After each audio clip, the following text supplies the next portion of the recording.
नमस्कार। MHD 6 के अंतर्गत आज हम प्रगतिशील कविता की शिल्पगत प्रवृत्तियाँ इस विषय पर चर्चा करेंगे। प्रगतिशील कविता के बारे में उनके आलोचकों का आरोप है कि वे कविता में शिल्प पक्ष की उपेक्षा करते हैं और वस्तु को प्रमुखता देते हैं। इसके कारण उनकी कविताएं प्रचारात्मक ज़्यादा हो जाती हैं और कलात्मक मूल्य कम हो जाता है। मतलब उन लोगों का कहना है कि वो विषय पर ज़्यादा जोर देते हैं, बाकी जो विषयगत चीज़ें हैं यानी कलात्मकता है उस पर ज़्यादा ध्यान नहीं देते। इसलिए विषय तो अच्छा रहता है, लेकिन जो और कविता से रिलेटेड और जो अन्य पक्ष हैं वो कहीं ना कहीं कमज़ोर हो जाते हैं। ये बात प्रगतिवाद के आरंभिक दौर के लिए हो सकता है कुछ हद तक सत्य, लेकिन इसे आज नकारने के लिए विशेष प्रमाण देने की ज़रूरत नहीं है।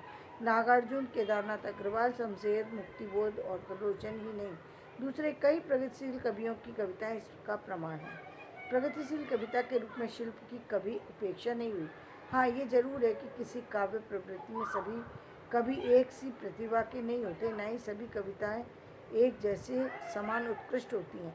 इस संदर्भ में डॉक्टर नामवर सिंह का उक्त कथन उल्लेखनीय है। प्रगतिशील कविता के बारे में अक्सर कहा जाता है कि उसमें कला पक्ष की अवहेलना की जाती है। यदि इसका अर्थ यह है कि प्रगतिशील कवि प्रयोगवादियों की तरह कला पक्ष पर बहुत जोर नहीं देते, तो ये ठीक है। बहुत सजाव, श्रृंगार और पेचीदगी प्रगतिशील कविता में नहीं है।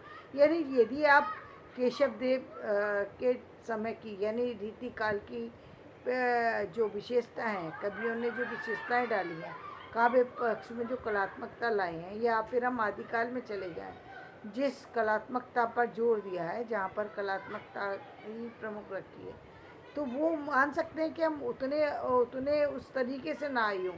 लेकिन ऐसा नहीं कि कलात्मक पक्ष जो है प्रगतिशील साहित्य में कम है, वो आया नए रूप में, वो एक अलग बात है।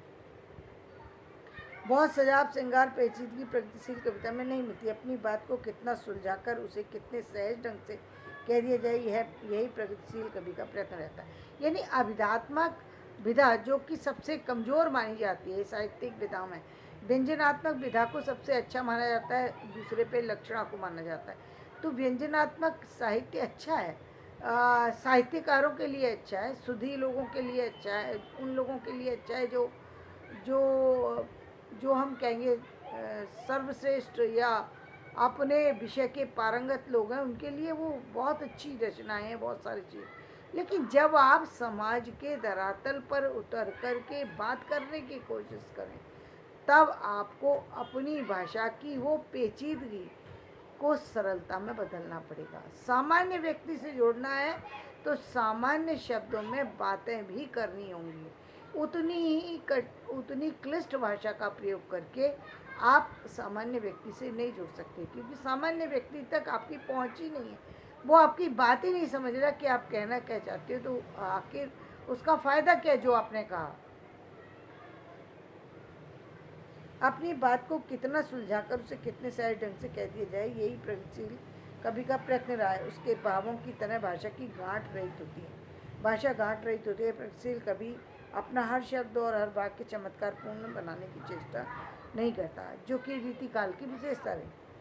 लेकिन अपनी बात को प्रभावशाली बनाने के लिए प्रगतिशील कवि कविता को सर्वश्रेष्ठ बनाने का में भी संकोच नहीं करता। छंदबद्ध और छंद मुक्त, देशी और विदेशी, लोक और अभिजात, सभी तरह के शिल्प प्रयोग हमें प्रगतिशील कविता में देखने को मिल जाएंगे। भाषा के प्रयोग के प्रति प्रगतिशील कवि बहुत सावधान रहते हैं। वे भाषा के प्रयोग में किसी तरह के बंधन को स्वीकार नहीं करते।